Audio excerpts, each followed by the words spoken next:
everyone, to the Wild Orgasmic Wisdom podcast, where we explore the unified field of ecstatic genius underlying our everyday realities. I'm your host and quantum priestess, Kimberly Baudet.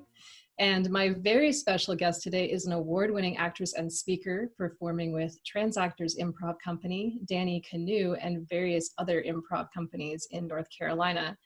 She also teaches improv throughout the United States to corporations, organizations, and individuals who want to enhance their leadership and communication skills in creative and unique ways. She's an adjunct professor at UNC's Keenan Flagler School of Business, teaching applied improv to Masters of Accounting students. And she also produces and directs. Please join me in welcoming to the show Anoo Tree Brod. Welcome, Anoo. Thank you. I'm like, where's the applause? I'm just kidding. It was like such a big intro, and it's like, please help me, everybody out there, please help me. And then it's just like, hi, it's me. Okay. Anyway. Everybody at home, I hope that you are applauding in the privacy of your own home during this time. Like, I'm going to speak for Kim too. We want big whoop whoops because she's a princess of like ecstatic genius. That was like the coolest. That was the coolest like self intro. I love that.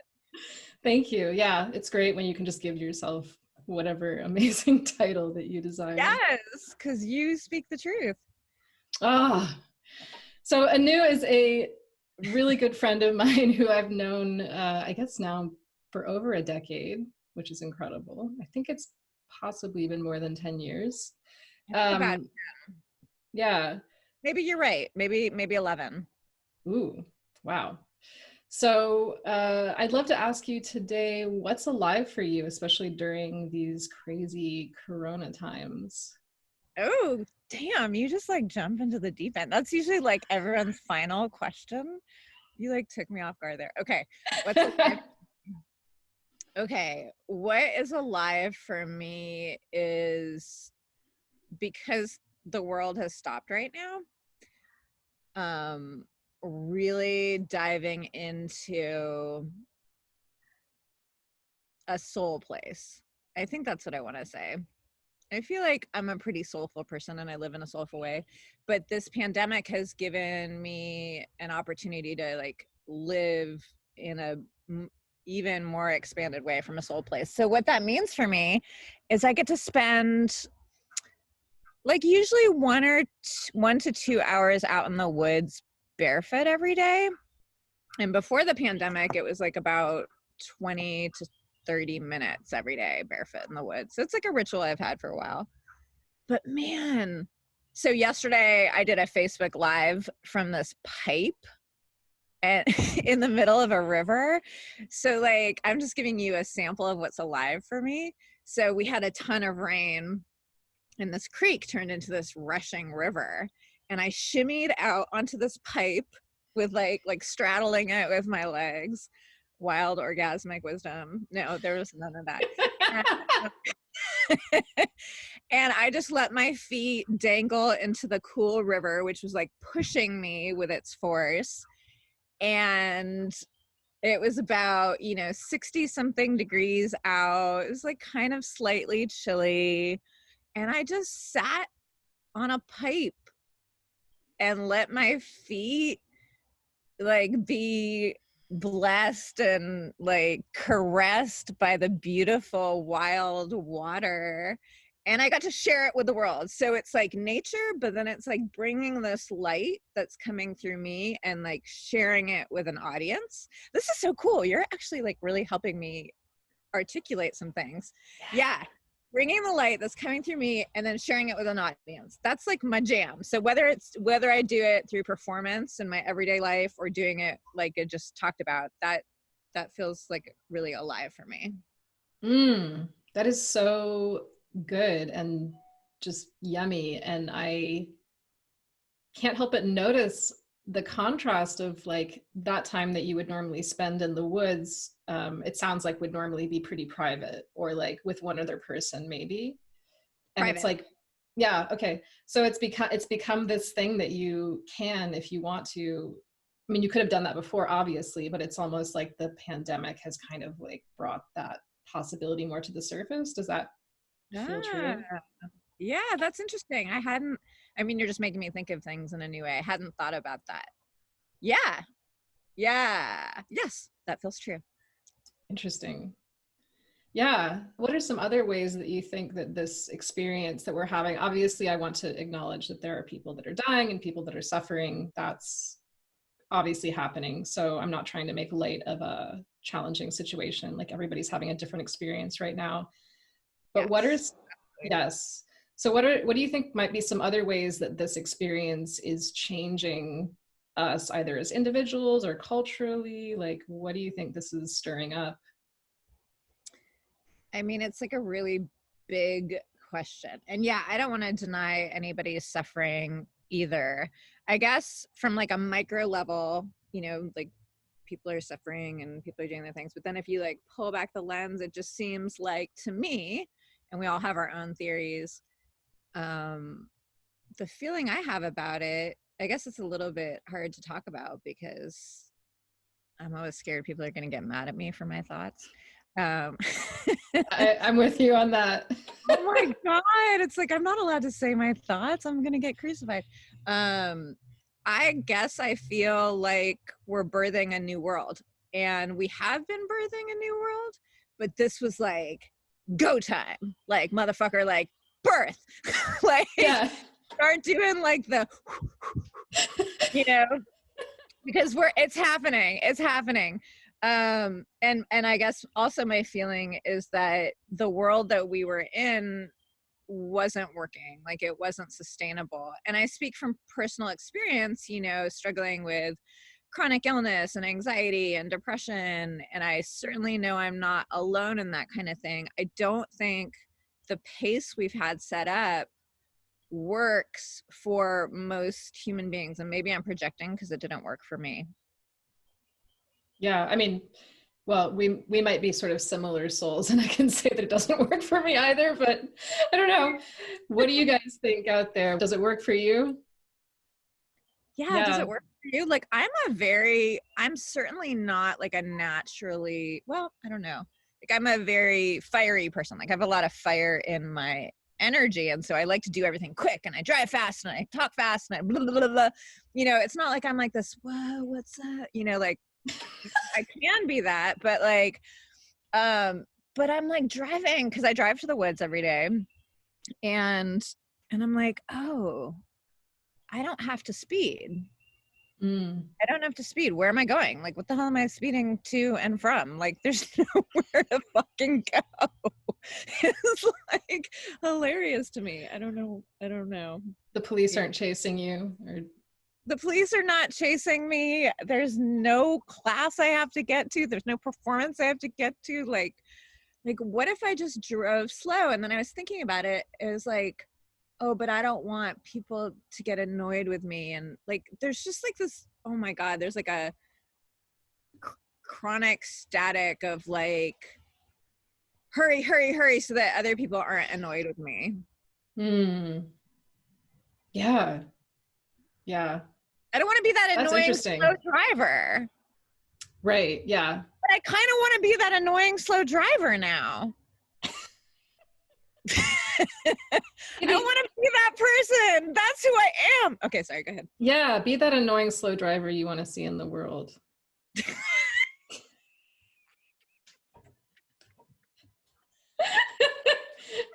You can give yourself the finger. I don't know, like I'm in love with that. Be that annoying slow driver you want to see in the world. Did you just take be the piece you want to see in the world and switch it up? oh, is that the original one? I just know that it's be the whatever you want to Okay. see. Like you can just put anything there, I guess, and it works. I didn't know what the original one was. Be the piece. Oh yeah, be the piece you want to see. Is that like the coexist bumper sticker? Anyway. I don't know. Goodness gracious. So what else do I want to ask you? I'm gonna, I tend to jump all over the place when I'm doing these interviews sometimes. I just like Yeah, to follow my flow. I love your flow. Thanks. That's good. So let's talk about I want to talk a little bit about what you do. I might want to talk about like your improv, like your performance a little bit later, but I'd really love to talk to you about the fact that you not only perform improv, but that you teach it. And not just to actors, you actually teach it to accounting students, which seems so counterintuitive and paradoxical that I love it because I know that it has to be incredible for them. What kind of shifts do you notice in your students, whether they're accounting students or just like other types of people, when they begin on their path to improv? Like, what kind of things do you notice? Say it. You can say, or normal people. Or normal people. Just kidding. I love my accountants. I love you guys. We love you, accountants. I do. I actually really love my accountants. Yeah, that's a great question. Oh, flag a funny meme I saw about that's a great question. Okay. I see so many shifts. Like it's quite astounding and fulfilling.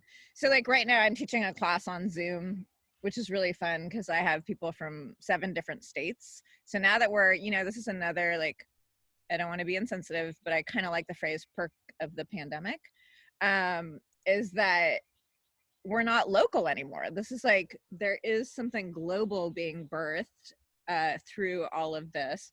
So we've got people from 7 different states in the US, and I'm in North Carolina, and this one lovely lady who's taking my class is from South Dakota, and she's just been gushing about, so we're like 3 weeks into a 5-week class and we meet twice a week, and she's been gushing about how she's had all these shifts already with her social anxiety, and she just feels more connection and more joy in her life. And I'm like, bam, like this is why I do what I do. And I hear this kind of thing all the time, but the way I usually talk about it is, as adults, we kind of walk around like oftentimes from the neck up, and we're thinking, and we can get disconnected from, everything from the neck down, which I know you're very familiar with in your line of work. And I just feel like what happens is we kind of lose our sparkle a little bit, maybe as adults. And one of the things I see my improv classes do is it brings people's sparkle back to their eyes. Oh, that's so sweet. Yeah. Oh, you help people bring their sparkle back. Oh. Yeah.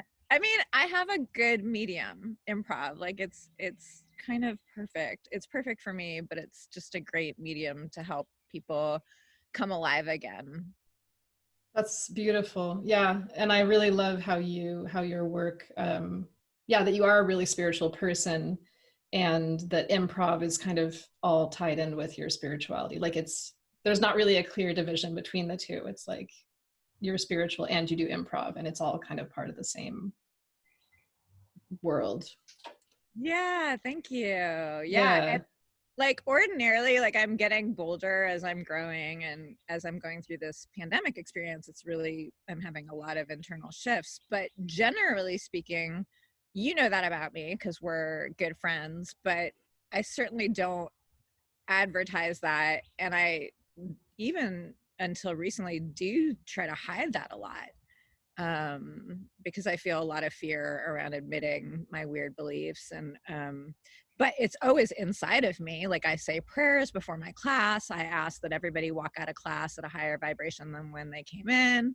I ask that we all walk out of class feeling more connected to who we truly are. So it's definitely part of my work, but it's been more of like a secret, hidden part of my work.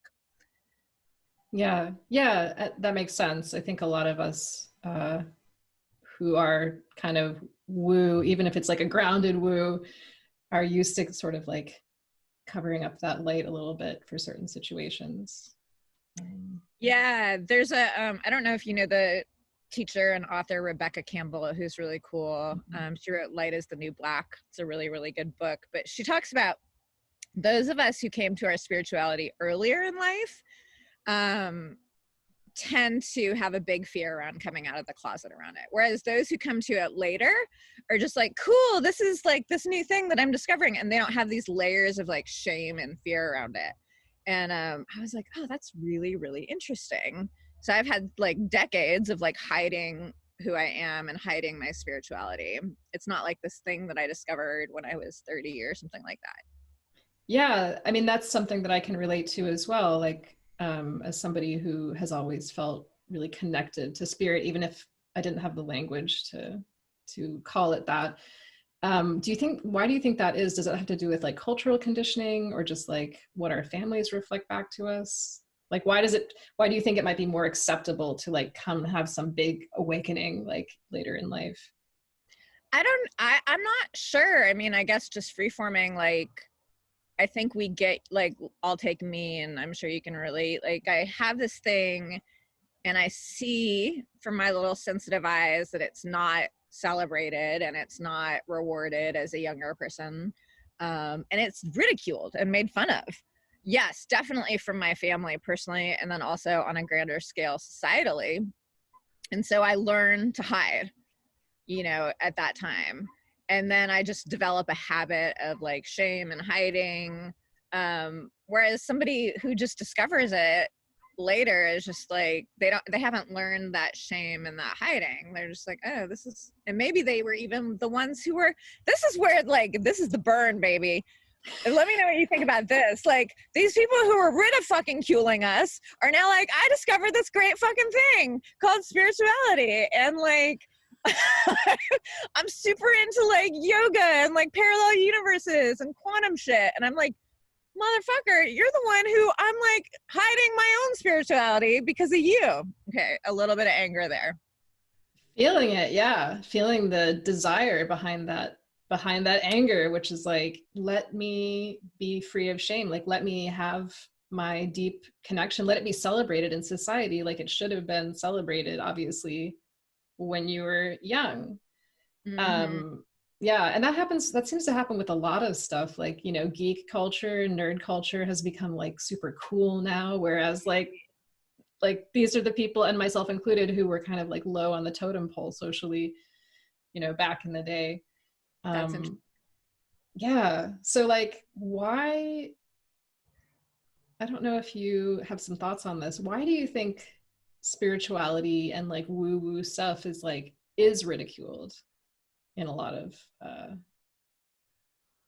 communities? I guess, again, just free-forming, because this is not stuff I think about a lot, like the whys behind it. But it's, I guess we could look at like what's very popular right now, masculine energy versus feminine Mm, energy.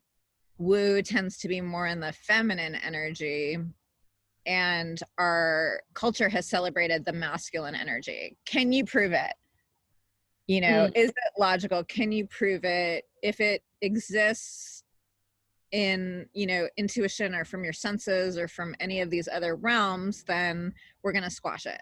And I'm sure there's a big history around that. And I'm just not the person to talk to about that, because I'm just not really, I don't care. But, but that's just like what comes to mind. What do you think?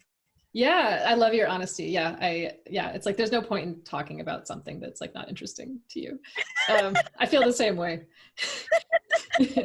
Someone else can get into that. That's fine. Yes, totally. Yeah, that feels pretty accurate. And yeah, there's been this celebration of intellect over spirit, intellect over felt sense, intellect over body. I feel like I've brought this up in another one of my podcasts, but it's one of my favorite things to mention, so I'll bring it up again.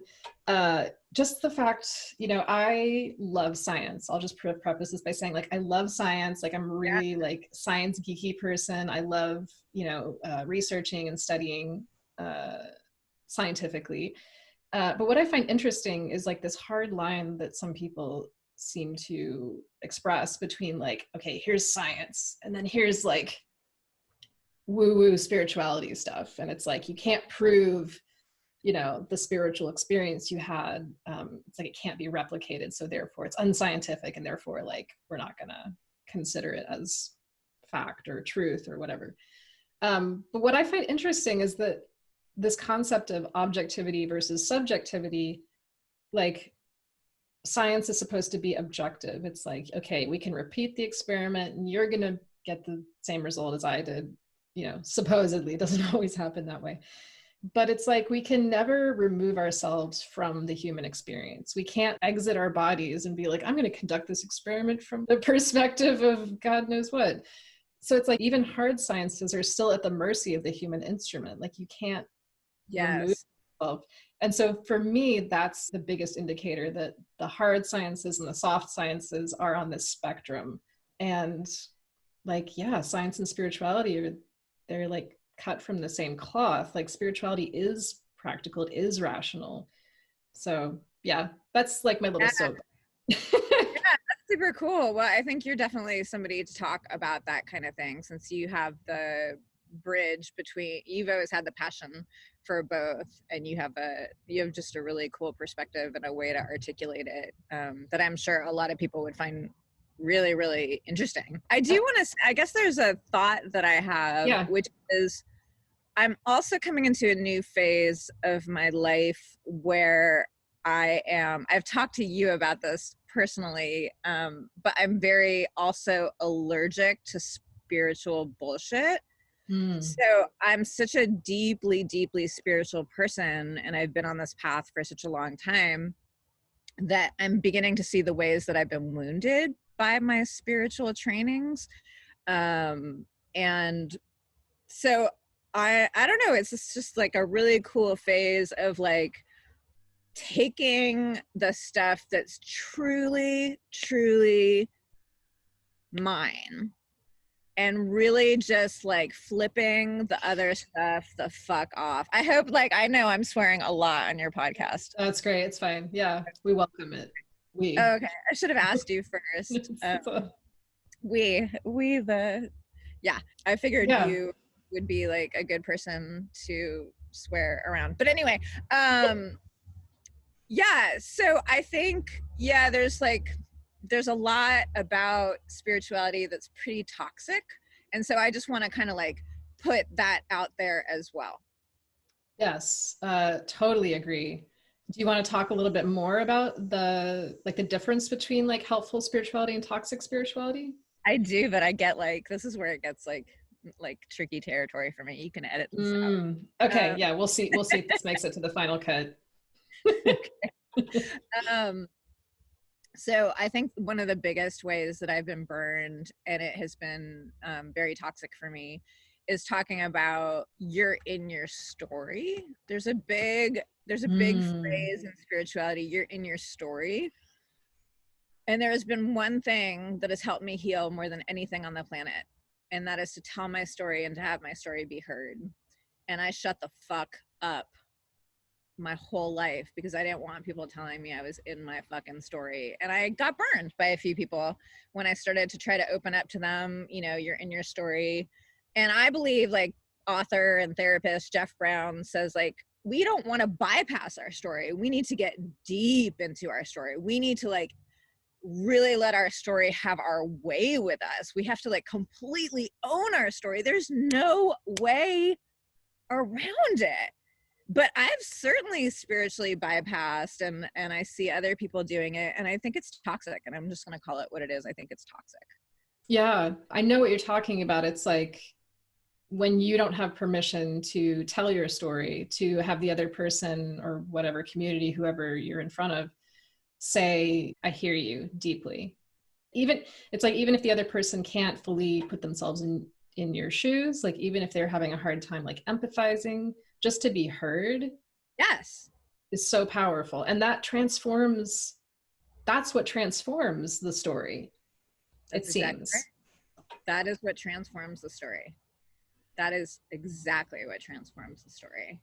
So it's related to the other toxic thing in spiritual law of attraction communities, which is like, you have to be positive all the time.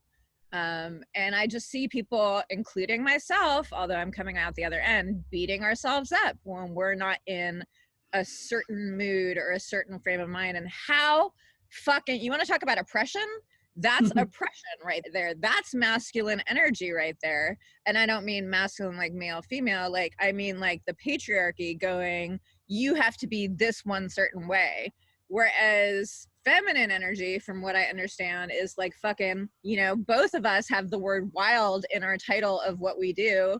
Wild orgasmic wisdom, wild mind improv. It's like, it's wild. Energy moves through us freely and chaotically and gorgeously. And we can be angry and we can be sad and we can be happy and we can be jealous and we can be fearful. We have to embrace all of the emotions, and just like full circle here, because now I'm on my soapbox.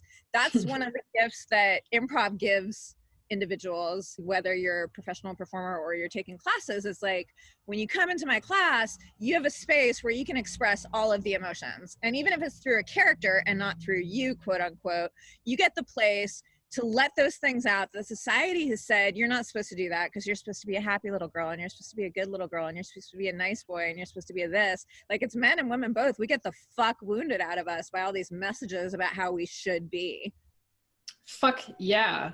I'm okay, everybody. Is everybody clapping? Did you hear that applause again? Yes. Yeah, I want to jump on that and talk about toxic masculinity. And again, like you said, we're not talking about men versus women. We're just talking about like patriarchy and your energy, like that kind of toxic masculinity. And it's heartbreaking because like the masculine, I mean, obviously the feminine has been deeply wounded, and like I think that's something that we're at least more familiar with that being discussed in society. But like the wounded masculine, that has, because of the patriarchy, feels the need to project onto the feminine and say like, oh, like that's bad that you feel angry. Like you're not supposed to be feeling that way. That's not logical that you feel that way. Like just invalidates, because my impression is that the wounded masculine is so, they haven't been given that permission or that education of like, it's safe to feel angry. It's safe to feel sad. And here are some tools, like here's how you can express those feelings and go deeper into them so that they can move through your body and you can like integrate them and release them and digest them rather than bypassing them and then having them like explode at some later date. Yeah. Yeah. And I think men have been extremely hurt in this world. And I think that gets overlooked a lot. Don't cry. Don't cry. Don't cry. And what do you do when little boys aren't allowed to cry and they get, wounded over and over and over? Of course, that's going to erupt in mass shootings. Like, come on, people, wake up. Yes, gun control is important, but like, let's get to the root of what's going on, which is, once again, full circle, the society that we have created is not sustainable. And in some ways I'm like, of course people are like going on rampages. Like we need to meet people and see people and hear people. Yeah. For me, the phrase that comes to mind is, you're going to laugh maybe, even though it's not funny, but you have permission to laugh. The phrase that comes to mind is emotional circumcision. And I think you probably remember how passionate I am, like how anti-circumcision I am. I haven't discussed that on podcasts before. Yeah. But, that's what we do. I'm with you. Sorry, go ahead. Awesome. Yeah. So it's like, that's what we do. I mean, we do it to little girls too. And I'm not trying to be binary, like little people, but like men especially have been really emotionally circumcised is how I would think about it. So yeah, let your children feel their feelings. Yeah. And I think women have been hurt in different ways, but that's a particular way that men have been squished. I mean, that's like the word that comes to mind, like energetically squished, and we have our own issues. And not to say, it's not just male, female, because I grew up in an extremely masculine household. So I was completely shut off of my emotions until I got out of that house and learned, like, I couldn't cry. I couldn't contact any feelings. So I understand that feeling very firsthand of being 100% squished and not allowed to like feel and all that kind of stuff. Yeah, totally. Okay, that got like super intense. Yeah, that was all. I know. I was like, let's fucking nail it. Yeah. So in another interview that I listened to you do recently, You talked a little bit about synchronicity, listening to your intuition, things like that. And I wanted to ask you, what do you think the difference is? What does the difference feel like for you between approaching something challenging that you are going to be courageous and do anyway versus getting like an intuitive no, like this is not for you? Ooh, that's like a deep question. I feel like you're about to say something else. Go ahead. No, yeah, I was just gonna sort of reiterate, yeah, just the difference between like, yes, but it's difficult versus like, no. Damn, you like dive into the deep dive with your questions. We don't like softly, gently wade into the water. That's like the hardest intuition question there is. Oh, shit. You're like, we're going to go there right now. Okay. That is one that I'm like working with right now. It's really complex. I know I keep saying the same thing over and over. We can come back. I don't know. We can come back to that if you want. And maybe the listeners are coming up with their own answers about that question. I think that that's why I wanted to ask you this question, is because that's like a question I ask myself, because I think I really admire your ability to, I've always admired your ability to listen to your intuition, and the fact that your intuition seems to speak so clearly to you. And I have a lot of times in my life where my intuition is super clear and like super on point. It's like, okay, cool. Yeah, let's go here. Let's go there. Yeah. And then there are times where I feel like, I don't know if it's like my brain coming in or my intuition coming in, where it's like, oh, I don't know, maybe not. And, or like I talk myself into something or out of something. And I think those are the moments where I can make decisions and not be 100% sure that I'm making the right decision, but that's just how it is in those moments. So I guess that's the answer I would say, is like, sometimes it's clear and sometimes it ain't. Yeah, I think you're right. I think you're exactly right. Sometimes it's clear and sometimes it ain't. One of the things you said is kind of highlighted for me, so I'll just hop on that, which is the term right decision. When I was in my early 20s or mid 20s or something, I read the book Feel the Fear and Do It Anyway by Susan Jeffers, I believe it was. And she brought a concept to me through that book that I had never thought about, which was there is no wrong decisions. And like, here we are, 20 years later, and I'm just like, that one sentence in a book has reverberated throughout my whole life. So if we can take the pressure off of ourselves by saying, there absolutely are no wrong decisions. Like, every choice is going to take you on a path that is going to cause you to grow. I'm not talking to you. I'm just saying one. Like, this, like, I know you know this is going to cause me to grow. And if there is, this is like, I think it's better, this conversation maybe is better as a conversation than like me answering a question. Cause like, as we're talking about it, it's illuminating a lot of really interesting things. So like, if there's something that's in that gray area, like not a clear yes or not a clear no, you at some point have to make some decision, probably, right? Or one has to make a decision, and they do, and then it becomes clear. So if you start going away from what feels like a yes, that's going to become clear. And let me start saying I, then you. Or if I start going towards a thing that feels like a yes, that's going to become clear too. So I think it's like taking the pressure off of having to know right away and having to make any kind of right decision. Yeah, that's very wise. Yeah, it's like, yeah, at some point you do get the feedback of like, this doesn't feel amazing. Now I need to make a different decision. Yeah. And don't you think like there are no right decisions? I mean, we could go off for hours on this conversation, but like, I do actually. Yeah. I feel like life is a choose your own adventure novel, and you're just going to have different experiences. I mean, who knows? Now we're getting into the parallel universe conversation, I think. But it's like, if you were to zoom out and look at like your infinite parallel lives, who knows, you might be getting the same lessons in life regardless of different choices you make, but they might occur differently or with different timing. I love that. I think I'm feeling called to just say one thing before we go too far into the woo land. Like, cool woo land, but just like, I feel like there might be people out there going, but I need a little more grounding around this. And so like, I would just say my basic litmus test is, does this thing light me up? And if it lights me up, it's always go forward. Always go forward.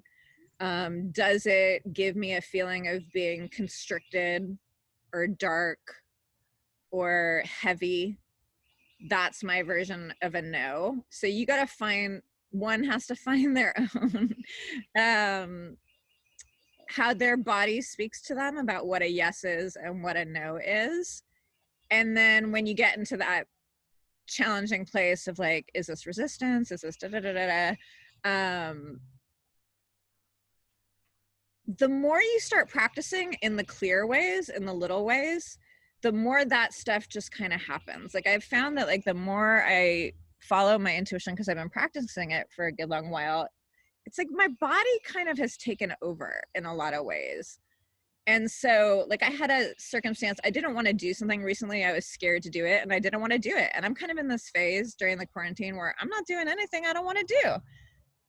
But something beyond me was like, do this thing. You know, you don't want to do it, but take one for the team and do it. And I did it and I faced my fear and it was wonderfully expansive. So it's like, I didn't have to get into like hours and hours and hours of head tripping about whether to do it or whether to not do it. It's like something kind of took over, like, you're going to do this thing. And I did it and it was the right thing for me, even though I was in some fear around it. I don't know if that's like is what I'm saying making sense? Yeah, totally makes sense. Okay. And I can relate. Yeah, I can relate to that. Just you start. Sort of know. I just want to tell people, just like, if you're in that place of wanting to start, just start practicing. Just start practicing following, like I was saying in the other podcast that you might have listened to, it's like, you know, when you're going on a usual route somewhere and something tells you to make a left turn instead of right turn, like in a low stakes thing like that, just experiment with what happens when you turn left rather than turning right, or experiment with what happens when you eat the thing that you totally feel like, I want to eat this tonight. You know, like we're so heavy, you know, we're so freaking heavy, myself included, around like doing it right and getting it right. And just like, and this is full circle to improv, like just like start, I think we could all afford to start playing more with everything. Yeah. I can't count the number of times that I have like randomly decided to stop somewhere, like at a cafe or whatever. And it's like maybe not something that I would have done, but I just sort of got the hit, like, okay, like I need to go there. And then I run into somebody, I have some like amazing conversation that I needed to have to like jumpstart some other project or whatever. Yeah. So you asked me what makes me feel alive. Like this conversation makes me feel so alive, because when we start living that way, and I don't want to be super woo or super fluff because life can be extremely challenging, but it is to me, like when I'm hearing you talking, like a portal opens up in the universe and we begin to live with magic. So I'm like a magic based person. Like magic is incredibly important to me. Like I love the feeling of magic more than anything. And intuition and living through intuition is one of the big portals to magic. So I love that, you know, something in you is just like, hey, it can be just like a thought. It's not like this strong tornado comes over your body, like stop at this cafe. It can literally be as simple as, oh, I feel like getting fries. I'm going to stop at this cafe. Like this is the gentleness with which intuition works. It can just float into your mind and something in you's like, hey, I'm going to do that. Like, again, to whoever is listening, just start practicing, like just have fun with it. And then if you want to take it a step further, start keeping an intuition journal. and see, like, start to note what happens. Like, oh, I had this thought and I followed it and I ran into this person that gave me this compliment that I needed to hear, or took me on this path in my work, or, you know, you can start tracking it, which can be really grounding and validating as you're on the journey. Yeah, incredible. Yeah, thank you for that reminder. And I love the concept of just of grounding in spiritual practices, like of grounding through having these practices. And I think keeping a journal around things like that, it's just so, I mean, without fail, those phenomena start showing up more often. Yes, the more we pay attention, like that's one of the magic portals of the universe. It's like the more we pay attention, the more they start to happen. And just also, you know, good word, which I hate this word. I used to hate this word, like patience. Be patient too, like, because we are on the earth plane.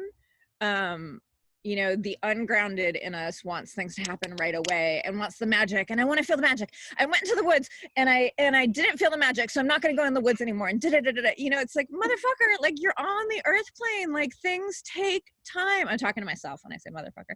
Like things take time on this path. So if you are committed and dedicated to something, like, that's where the grounding comes in. You're going to begin to experience the things you want to experience, but just like make it a practice. Like, we need to start practicing things rather than, like, you know, expecting it to happen right away. Sorry, I'm going off in like some weird direction, but I'm just following it. Yeah. I literally feel like I'm hearing people who are listening right now and I'm like responding to them. And I know they haven't heard it yet, but I'm like, oh, well, let me say this for you. Well, yeah, I mean, that's another thing. Like, if we want to like dip back in for a second, just into quantum theory, like everything that's ever happened or ever will happen, like, is happening right now. So like, you're totally hearing them. Like, hi, future guests. Like, hi. We called you and you heard our call. Thank you. Yeah, thank you so much for all your good energy and good vibes. Really appreciate you being here. Yeah, it's cool because these people who we don't know who they are, just to piggyback on what you're saying, are creating this interview right now. Like, they're coming in with their desires and their thoughts, and they're like, this is what I want you to talk about right now. Because, like, I'm talking about shit that, like, I usually would not the hell talk about. But I'm like, you know, and part of that is the magic between me and you, of course. But I do think that there's also something going on. And I can only, like, go into these places talking to you, not only you, but, like, you know, I just know you're so receptive to this kind of thing. It's just making me much more open to saying these things. Totally. We're creating a magic portal right now, this podcast. So, like, what do you guys want us to talk about next? Well, I have a thought. Yeah. Okay. So, I just thought this might be fun for some listeners. So I'm one of the, you know, connecting with intuition and synchronicity and magic in the natural world. I think, I'm pretty sure you're into this as well. I just think animals are so awesome. So I just wanted to tell a little story from something that's been happening since the pandemic started, and something that happened yesterday. I think it's really fun to notice, well, it's a relationship. So you got to, like, start wherever you are and develop a relationship with nature if that's something interesting to you. But when this quarantine started, I started seeing this owl on my walks, this big, huge, beautiful barred owl. And it was very significant to me. I was really struggling with a very big decision, going back to decisions. And I knew what I needed to do. And I knew that I had to face a big fear if I was going to do this thing, a fear of people getting mad at me and disappointing people and all that kind of stuff. And this owl, without fail, over the course of a week and a half, showed up 5 times. Now, this is during the day. Owls are usually out at night. And it was just, like, there. And I knew it was super, super significant. And then I made this decision and the owl disappeared. Like, it just stopped showing up. And I was like, okay, you know, the owl's done its work with me. Thank you, owl. And then, like, a couple weeks ago, I was out in the woods and the owl came back. And that was super cool. So let me just fast forward. Yesterday I was walking. I went for a walk alone yesterday. And as I mentioned earlier, I've been doing these Facebook Lives. And for me, Facebook Live, you would think as a performer, like it would be no big deal.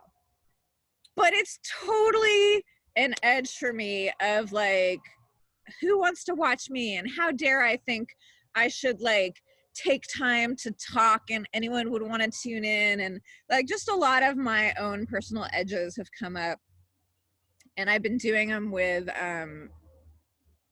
I've done them with a friend there every time. And then one time this other person was like, will you do a live today? She messages me, and I didn't have a friend, and I was like, I'm really nervous, but I'm gonna do it anyway.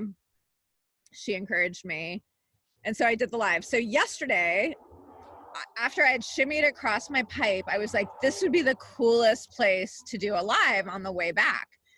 So I knew in my brain that I was going to do it. Usually it's totally spontaneous, and I was alone. And I was walking back to get to the pipe on my way towards my car. And I had this thought, which was, ooh, this is going to be my second live on my own where I don't have a friend next to me. And it makes me really nervous. And right at that second, this huge wingspan caught my eye from the right corner of my eye and just went right through the air. And it was owl, and just flew right by me and landed in the trees. And I wasn't wearing my glasses, so I was like, where did it land? I ended up finding it. But I like to pay attention. This is all getting to one thing, which is I like to pay attention to what was I thinking when something really interesting and out of the ordinary happened. And to me, I remembered exactly what I was thinking. It was my anxiousness about doing this live by myself. And to me, that was like a complete validation. The owl came right at that moment. And it was like, do this. Like, who cares if you don't get a lot of people watching? Who cares if people think you're XYZ? Like, and I still don't really know why I was supposed to do it, except to say, I did it, and I had the best time. Talk about live. I felt so alive. I'm sitting there like on a pipe with a river rushing under me and a video camera, like all the things I love all together. So that long story was to say, like, start noticing like how the universe is speaking to you, what you're thinking when you see certain things. Like, don't get crazy, but like, hopefully that's helpful. Yeah, I love that. Yeah, I noticed that a lot with hawks too.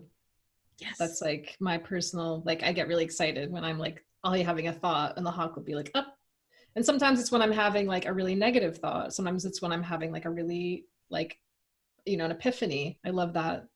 That advice. Do you think that the hawk is, what do you think the hawk is telling you, or is it different on different times? I guess it's almost like the hawk is like punctuating whatever I'm thinking. It's saying like, hey, watch that thought. Like if I'm like going into a negative spiral, it's like, hey, like just checking in. Like, are you being conscious of like what you're thinking? Nice. Yeah. Yeah, it's like a wake up. Wake up. Like a sweet little wake up. Yeah. Yeah, totally. Cool.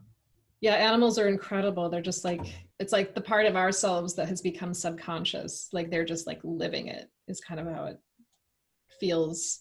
Like they're living in their moment, in their truth, and they can't really deviate from that. Where it's like, as humans, we've kind of like split off some part of ourselves and like it's become our unconscious.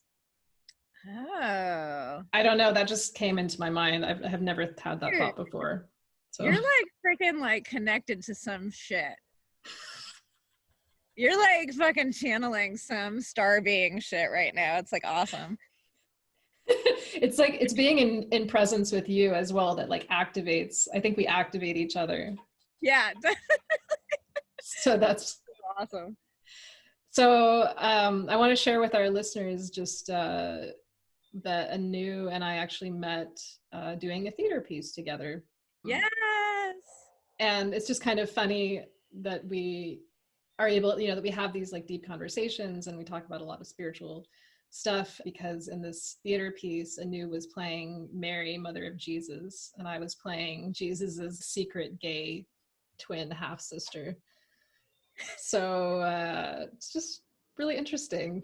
Set the tone for our friendship. It kind of did. You know what's funny? I sometimes like to think about important people in my life, like you are, and like a lot of them, not across the board, a lot of them, we may have talked about this recently. I have some sort of download when I first see them. Like not like super conscious, but it's completely emblazoned in my mind the first moment I saw you. Feeling on some level, like I remember feeling it, like some magnetization. And I guess the way I would say it is something in me remembered when I saw you. Yeah, I feel that way too. And when you use the phrase, I think we used to use the phrase like soul pod a lot, and that feels very sweet to me. It's like, yeah, you're just so familiar. Yes. Yeah. So yeah. I remember you walked into we were rehearsing at this woman's house, Karen Trout. Hey Karen, if you're listening. Hi Karen. And you were late, and you walked in and you were like, I'm sorry. And your energy was so like different than mine. Like I think we're extremely similar in a lot of ways, but you're an introvert and I'm an extrovert, even though I feel very much like an introvert. Your energy was so contained. And I was like, that's so cool. Like, I don't know. It's just, I was very drawn. Like, I remember that moment. I totally have it emblazoned on me. I love that you remember that. And I, like, when I remember walking in that door, it's like, I don't, it's funny that you mentioned that. And I'm so glad to have friends like you who like can reflect things back to me, because I think I was so inside myself. You know, it takes me time to start to open up to like notice who's there, like what's the energy, what's going on. I kind of come in like protecting and like very internalized. Oh, okay. So I didn't notice you immediately because I was so like concerned about like, oh gosh, I'm late, like I'm always late, you know, that kind of I'm on Pisces time. Interesting. But yeah, just having that like.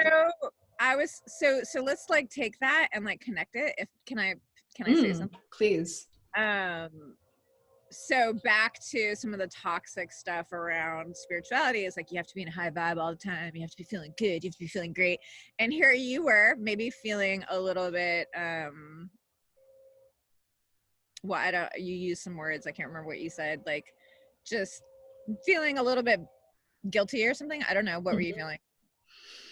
Yeah, like sheepish, or like just wanting to make sure that the people that I'm coming to know, like, yes, I'm acknowledging that I'm like, so that they know that I'm not just this arrogant like asshole who's like walking in late, like I don't give a fuck about y'all. Okay, gotcha. Okay, well my point doesn't work as well now, but yeah, that definitely came through. I guess it's just that like we can see people. Let's say you met me and I was going through depression, and I was feeling really bad about the fact that I was depressed and like nobody could love me and I'm kind of like going off now. Like I'm skipping a few whatevers. But maybe when you met me, you saw right through me and you saw my essence, even though I was depressed. So the point being, we don't have to be in a high vibe to be seen. We don't have to be in a high vibe to manifest. We don't have to be whatever to whatever. I mean, that makes so much sense to me. And I think you're actually helping me remember this meeting, because I think I was actually like, when I met you, I was like, oh, she sees me. Like I see her and she sees me. And I was so not used to that. Really? You had that thought? Like I don't know if it was like a conscious, like solidified thought that like was that exact phrase, but like, it was this feeling of like, oh, like she sees me. Because it personally, I guess I don't have that experience super often of like feeling deeply seen. So when I felt deeply seen in your presence. Oh my gosh, that makes me feel so good. Okay, so let me piggyback on that for a second. So I think back to that time 10 years ago, and I think maybe in a self-judgmental way, like, God, I was such a hot mess. Like I was still struggling so much with XYZ. And then you're telling me I could fucking see you. And I'm like, oh God, like we might be giving people gifts, like even when we're just totally immersed in our own crap. Yeah. You know what I mean? Like, I don't know. There's just a lot here. Yeah. I love this.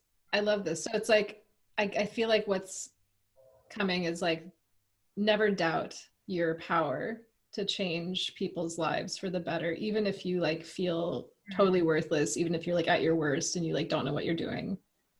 Like you can still like touch someone deeply and change their life just with your presence, just with who you are. Can we just let that sit? That is like, that is so big.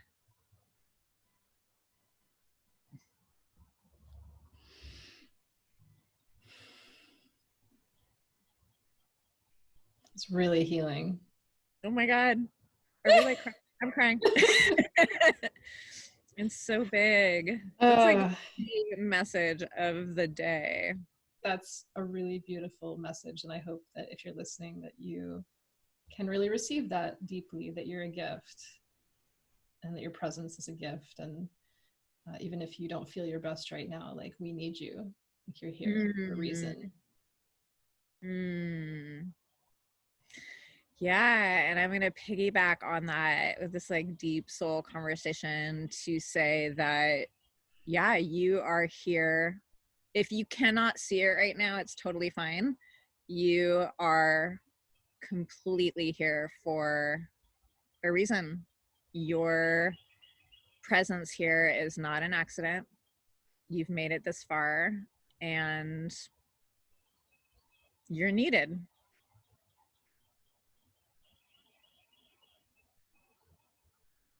Thank you. And thank you, birds.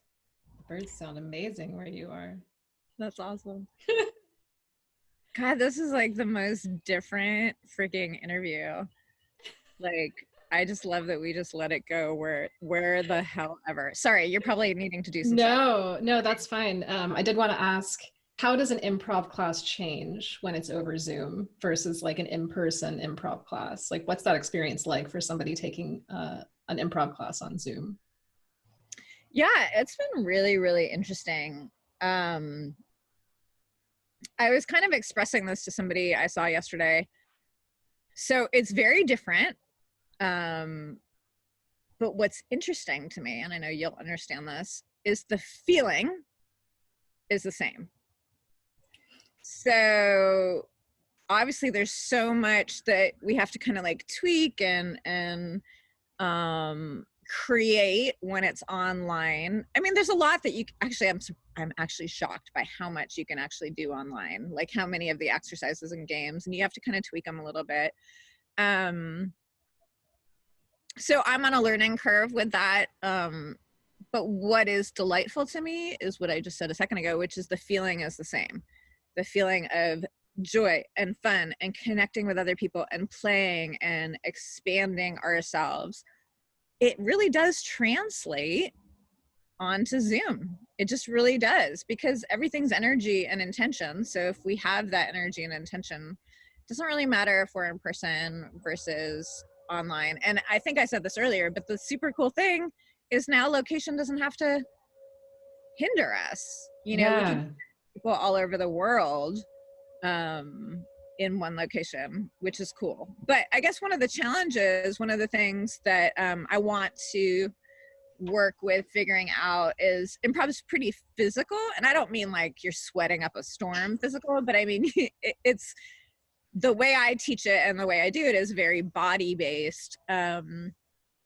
So figuring out a way to make it a little bit more physical. Mm-hmm. Sure. Yeah. If that answered. Yeah, definitely. I can see that.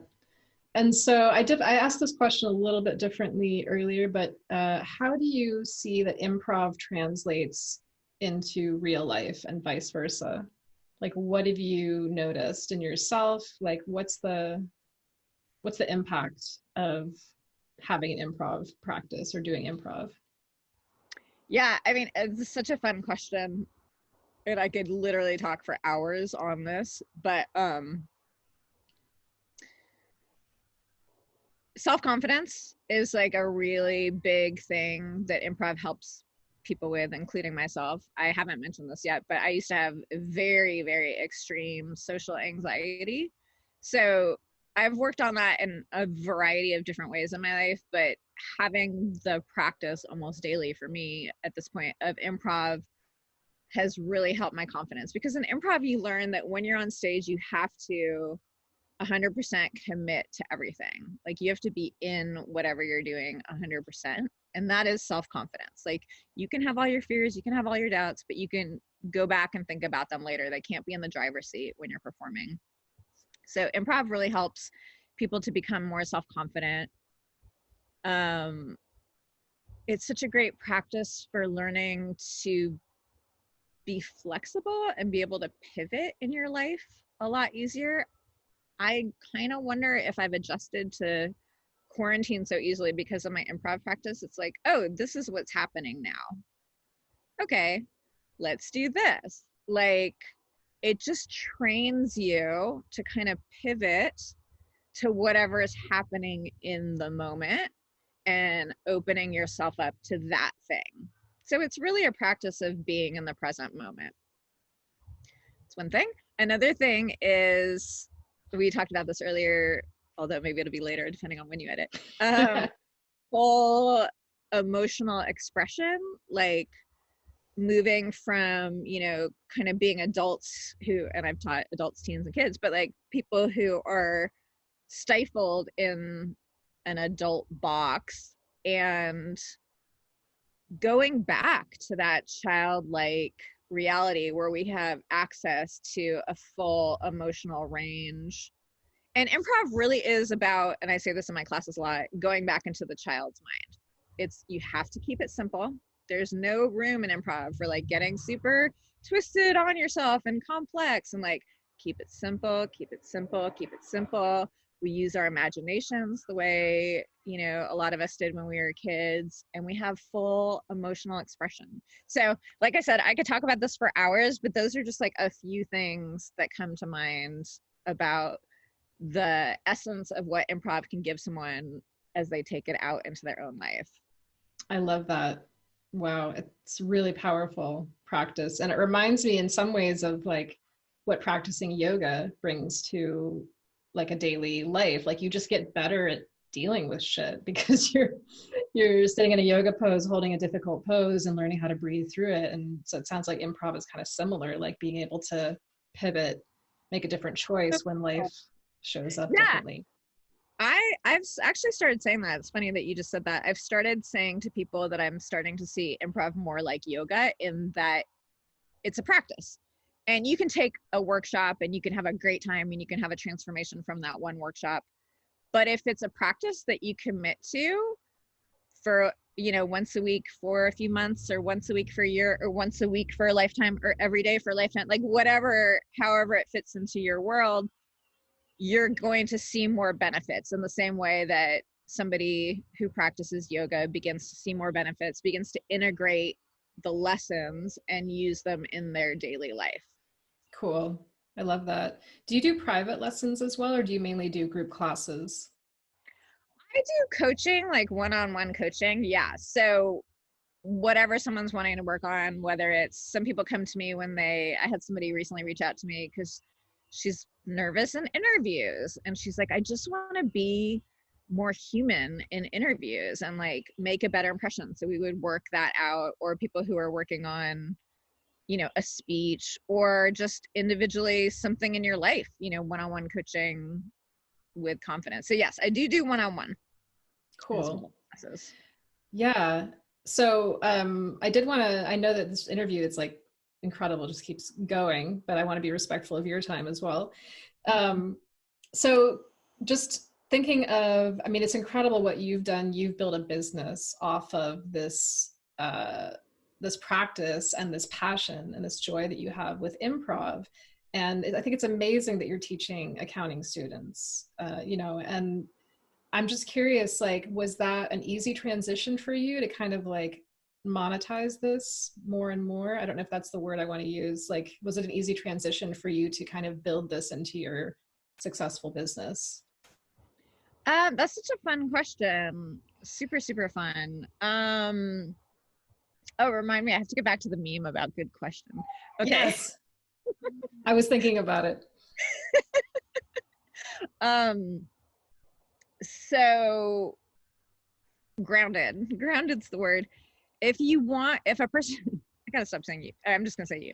If you want to make money doing what you love, in my opinion, you just have to take baby steps. I think it's generally not a good idea. And I will get into my own answer, but like, I'm just going global first. I think it's not a good idea. People get kind of like, I'm gonna just create this business for myself, and then they get anxious and needy around getting clients, and then that energy is repelling. And so for me, I just started reading spiritual books at a really, really young age about creating money and creating, by the way, I don't have a ton of money. Like, it's not a big focus in my life, but what's important is what you said, like being able to do what I love and make money doing what I love as an Yeah, artist. sustainable passion, creativity. Yeah. So I think because I got some spiritual principles underneath me, at age 20 or 21, I just knew that it was really important for me to follow my joy. So again, if something lit me up, to keep doing that, whether I was making money for it or not. And just to like follow the breadcrumbs as they presented themselves. Not that it was always like super easy and simple. It's easy to talk about this in hindsight and be like, oh, I just followed the breadcrumbs and it was like, woo, but in hindsight, it is pretty simple. But at the same time, I was a waitress for a long time. I was a barista for 10 years. So I was making money doing, really simple work that I actually really, really enjoyed.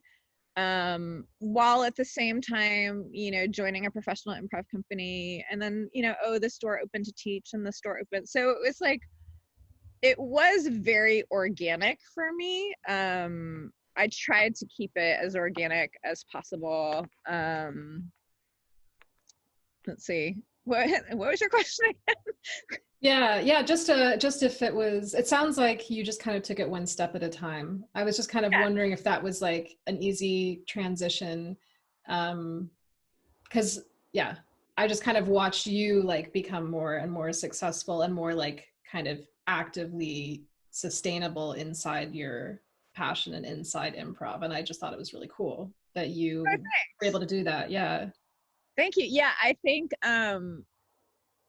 think it was just like taking like grandiose visions and fantasies are great. Like, I love how you get people to really think about their desires, and I love that stuff.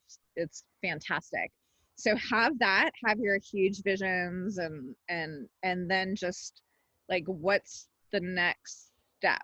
And so I think I just kept always taking that next step, and then various doors opened, and I will assume that more doors will continue open. Like, if we just focus on the basics of who am I? What did I love to do when I was a kid? Like, what lights me up? And just turn our attention towards those things, then a lot does unfold without us having to do very much. I love it. Yeah. Yeah, one step at a time. Very practical. And I always, what I tell myself is like, it's okay if I didn't do like a million things today. It's okay if I didn't, work like 8 hours, like super, super hard. Like, if I took that next step, then I got myself closer to my vision of like what I'm creating. I love that. And, that brings up a whole other conversation, but I know we have to stop at some point. But like, I just don't, I'm just going to say it because I'm on Kim's podcast, but like, I don't think we're supposed to be working 8 hours a day. And I'm going to go further. I don't think we're supposed to be working 7 hours a day. And I'm going to go further. I don't think we're supposed to be working 6 or even 5 hours a day. Like, I think I do my best working like 1 to 5 hours a day, 1 to 5 hours a day, but let's veer towards one. Like, Yes. like, what is this? Like, what is this? And don't get mad at me. We have to work. We have to work for a living. Like, I understand. I'm just like saying some things that I think inside that I usually wouldn't speak out. But I just think it wouldn't hurt to change our vision of how the world can work. Yes. Yeah. And I think that one big part of what you're talking about, it's like quality versus quantity. Like, are you really getting more done if you're sitting there like slaving away for 8 hours? Or like if you wake up, and again, I'm speaking more like creatives, creative professionals, but obviously bosses of other employees could start to restructure the way they, structure things for their employees as well. Like this could be global, but for a creative professional, like getting up, like enjoying your morning tea or coffee, like really feeling your creative juice and like kind of getting into it, that is so much more fulfilling, and like you get so much further with it sometimes. Always, let's just say always. Oh my God. If you're not watching the video, I am like raising the roof right now as Kim's talking. Yes. Quality versus quantity. Absolutely. Like, I think this is one of the lessons I'm getting from the fucking pandemic. Like, I don't want to sacrifice my soul's expansion for some rules that I never really wanted in the first place. Hell fucking yeah. Hell yeah. So listeners might not know that I'm also an actress. I used to do a lot more acting, and I actually took an improv class with Anoo a while back. And I find, right? What's that? Yeah, once. Sorry, go ahead. And I find improv pretty terrifying. But I've actually been considering trying to find an improv class here in France. So I will vouch for the benefits of doing an improv class, even if you find it terrifying. Yeah, I mean, I think you're bringing up a point that I'm regretting the fact that I haven't brought it up. Like, of course it's terrifying. Like, I was completely terrified 22 years ago when I took my first improv class, shaking in my boots. Most of the people who sign up for my classes are very scared. So that's one of those intuition things. Like, you have to discern, is that fear that's saying, no, don't do it? Or is that fear that's kind of like, oh, this really scares me, but I think I might want to just experiment with it, because nobody expects you to come into an improv class and be confident. Some people do, but most people are like, I'm terrified, and that's completely fine. And one of my gifts is holding space for people like that, because I am that person. Amazing. Hell yeah. Sorry, I got really serious. Hell yeah. Well, before we wrap up, can you share just a little bit on your personal transmission? What is the space that you hold for people? Like, what is moving through you into the world? Can you just share like your personal transmission with us? Oh my God, I like don't know what that means, but yes, the answer is light. It just seems like a pretty boring answer. But yeah, and I think having the time to ground my light so profoundly by walking barefoot, 1 to 2 hours every day in the woods, like, has just really grounded me very, very deeply. Not that I don't get ungrounded still, because I do, but I do feel, and I guess this is a safe place to say it, like, I do feel a very profound transmission of light coming through me. And that's why I love performing and teaching, because I love to share that light like as far and wide as possible. And not to say that I don't struggle and I don't have darkness within me, because I completely do. And it's a marriage of the darkness and the light, and letting that all be there. Beautiful. Thank you so much for sharing your light and your darkness and all of you with me and with us today. Thank you so much. Thank you, Kim. You're magical. Where can people find you? Where can people watch you perform? Where can people work with you? Like, what's going on? How can we find you? I do a lot on Facebook these days. So just if you friend me under Anoo Tree Brod, BROD, I'm sure Kim will link all that stuff.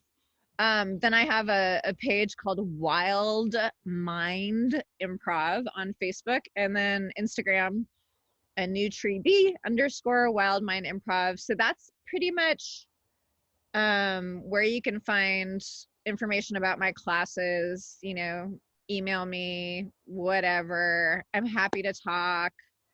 But social media is, like, especially during the pandemic, a place where I'm doing a lot of connecting. Awesome. Thank you for being on my show today. It was such a pleasure to get to talk to you. Thank you, Kim. Bless you. Thank you. Have a good day. Okay, bye.